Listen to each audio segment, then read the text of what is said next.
Welcome to the Sales Influence Podcast, where we talk about finding the why in how people buy. I'm your host, Victor Antonio. Thank you for joining me. And as always, thank you for lending me your ears. Today, I want to talk about an important question on many people's minds.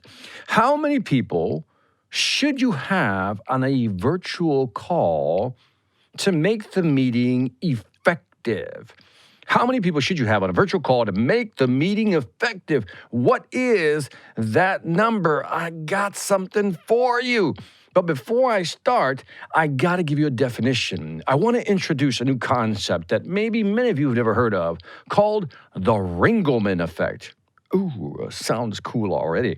The Ringelmann effect is the tendency, according to Wikipedia, the tendency for individual members of a group to become increasingly less productive as the size of their group increases.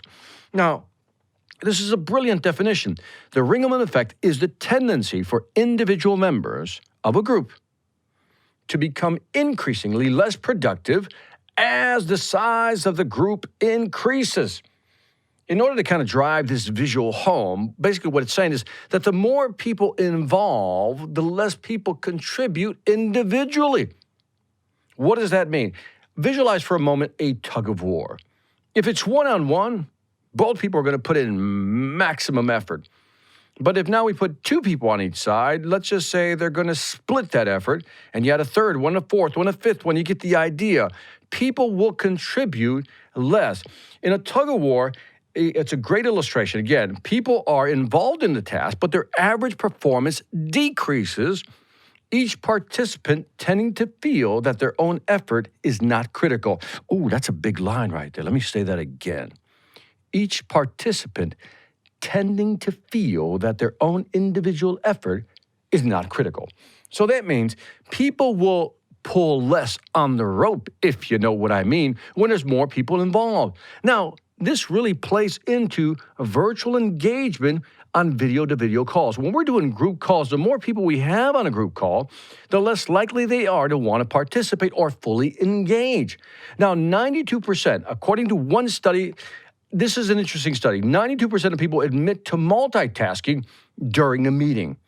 92% of people admit to multitasking during a meeting. Are you one of them? Right? In other words, we start doing other things, especially when the camera's not on. What they found also is something very interesting.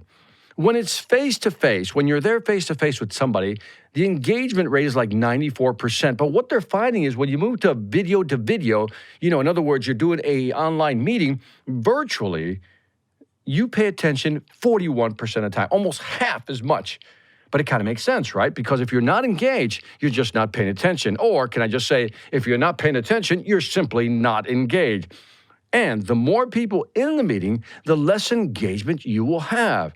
So according to Virtual Selling by the Rain Group, this is a new book that came out, Virtual Selling by the Rain Group, they showed an interesting graph, and I am here to report it to you.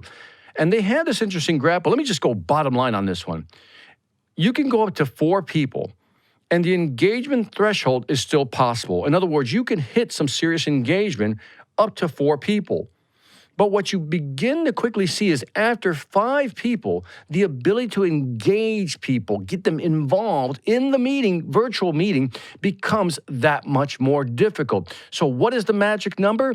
I'm going to stick that number right at 4. No more than 4. I think 3 would be better.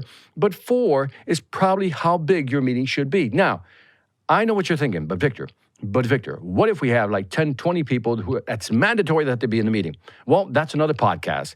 But right now, I am saying that if you have control over how many people you can have on a meeting, the magic number is 4, number 4. Take that to the bank. And again, keep this in mind. The smaller the group, the bigger the engagement. And that is it for this Sales Influence podcast. Don't forget to leave me some feedback on iTunes, Stitcher, YouTube. Pandora, Spotify. Man, I'm all over the place. Leave me some feedback. Let me know what you think of this number 4. Also, check out my Sales Velocity Academy if you haven't already. Over 50 courses, 500 videos. I'm adding new content every week, every month, so check it out. If you're serious about increasing your sales velocity, go to salesvelocityacademy.com. Lastly, I want to thank you for listening. This is Victor Antonio, always reminding you, selling ain't hard when you know how. Take care.